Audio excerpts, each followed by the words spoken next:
તો ચીન સામે ભારતની વધુ એક ડિજિટલ સ્ટ્રાઇક સામે આવી। વધુ 47 ચાઇનીઝ એપ્લિકેશન્સ ઉપર પ્રતિબંધ સરકારે મૂક્યો। અગાઉ 59 ચાઇનીઝ એપ્લિકેશન ઉપર પ્રતિબંધ મૂકવામાં આવ્યો હતો। આ 47 એપ્લિકેશન અગાઉ પ્રતિબંધ મુકાયેલી એપ્લિકેશનના ક્લોન તરીકે કામ કરતી હતી। प्रतिबंध मुकायेली एप्लिकेशन पर डेटा चोरी करवानो आरोप लगाववामां आव्यो छे।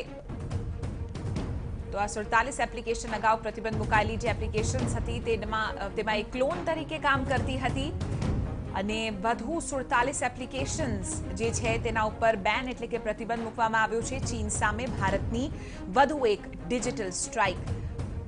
आ पहला 59 एप्लिकेशन्सનું લિસ્ટ જારી કરવામાં આવ્યું હતું કે જેમાં ડેટા ચોરીની એક રીતે આશંકા હતી। तो आज मुद्दे अमारा डिजिटल हेड जोड़ा है पुष्पेंद्र सिंह परमार। पुष्पेंद्र जी, जे रीते 47 વધુ જે એપ્લિકેશન્સ છે તેના ઉપર પ્રતિબંધ મૂકવામાં આવ્યો છે। અગાઉ 59 એપ્લિકેશન અને હવે 47 એપ્લિકેશન, सीधी रीते कड़क संदेशो चाइनीज एप्लिकेशननी सामे भारतनो।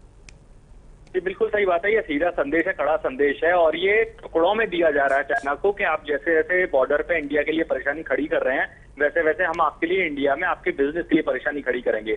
लेकिन ऐसा नहीं है कि ये डिसीजन आज अचानक लिया जा रहा है, क्योंकि जिन एप्लीकेशन के नाम इसमें हैं, जिनकी संभावना है कि वो शाम तक भारत सरकार जारी कर देगी इन 47 नई एप्लीकेशन के नाम भी, ये सारी एप्लीकेशन के खिलाफ बहुत समय से कंप्लेंट चल रही थी। इनफैक्ट हमारे पास तो उस तरह के सबूत भी हैं जिसमें यह है कि जिन एप्लीकेशन का नाम 59 एप्लीकेशन में था जो 29 जून को बैन की गई थी, उनमें से कुछ एप्लीकेशन ने इंडिया में फिर नाम से अपनी ऐप बनाई और लॉन्च कर दी। क्योंकि आपको पता ही है कि एप्लीकेशन का बिजनेस कोई बहुत बड़ा टफ नहीं होता, उसको बनाकर लॉन्च करना बहुत आसानी से, क्लोन उसका इमीडिएटली बनाया जा सकता है एक दिन के अंदर और दूसरे दिन आप लॉन्च कर सकते हैं।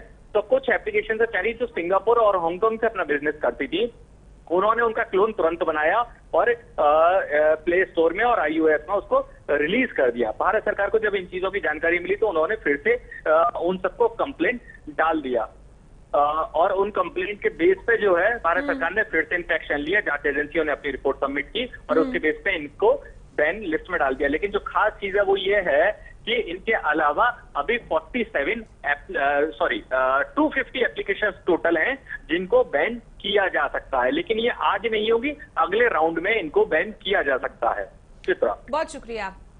तो आपने जणावी दी कि વધુ 47 એપ્લિકેશન્સ ઉપર પ્રતિબંધ મૂકવામાં આવી શકે છે। જે જાણકારી ડિજિટલ હેડ તરફથી આપવામાં આવી, એક લિસ્ટ તૈયાર કરવામાં આવી રહી છે અને સરકાર સુધી આ લિસ્ટ મોકલવામાં આવ્યું છે। આ અંગે આધિકારિક જે જાણકારી છે એ થોડા દિવસોની અંદર આવી શકે છે।